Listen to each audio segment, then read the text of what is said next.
everyone, and thank you so much for tuning in to Ask a Sex Therapist. This is our special edition, and I am so very thankful to have my good friend, my soror, my line sister here with me.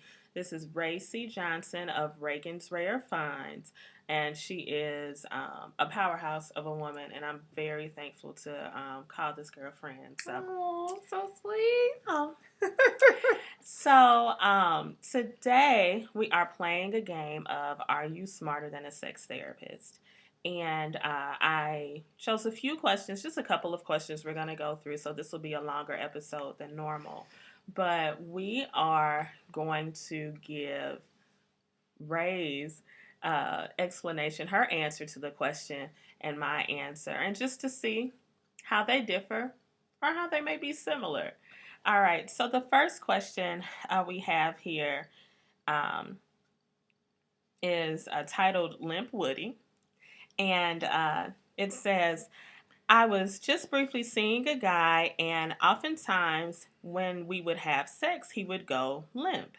We no longer see each other, and I was wondering what could have been the reason. Please help. So, Ray, I'll let you tackle that. Tell me what, if your friend came to you with this question, like, how would you respond to that? My first response would be, was he attracted to you? Which he could be exploring his sexual feelings.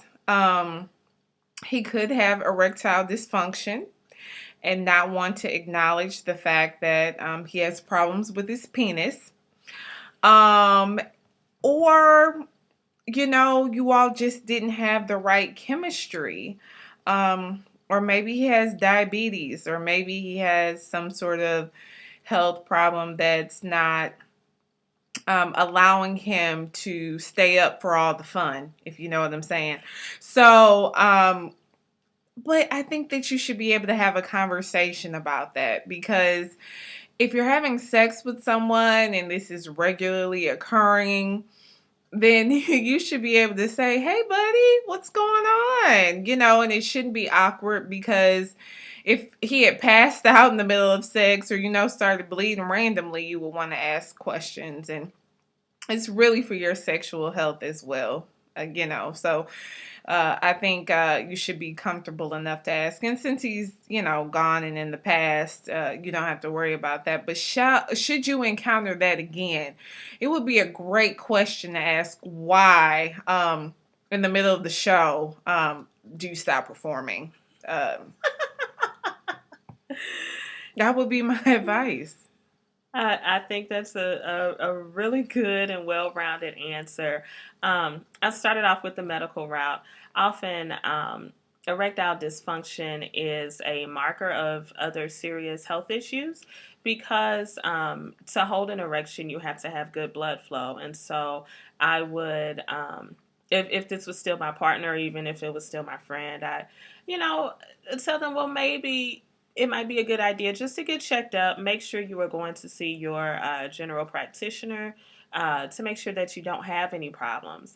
Uh, all of the little blue pills, Viagra, Cialis, they were actually created as cardiovascular medications to increase blood flow, which is why they're so effective for men who may have erectile dysfunction, which, like I said, can be a marker for possibly other serious health issues. In addition, like Ray said, it could be related to diabetes or any other physical issue that someone may be having, where their medication or their illness that they have could impact uh, their blood flow or their ability to get and maintain an erection. So yeah, that was pretty spot on. Good job, boo. And don't forget, he may be exploring his sexual feelings, which nothing is wrong with that. You just have to be honest. That's Completely true. honest. That's true. So.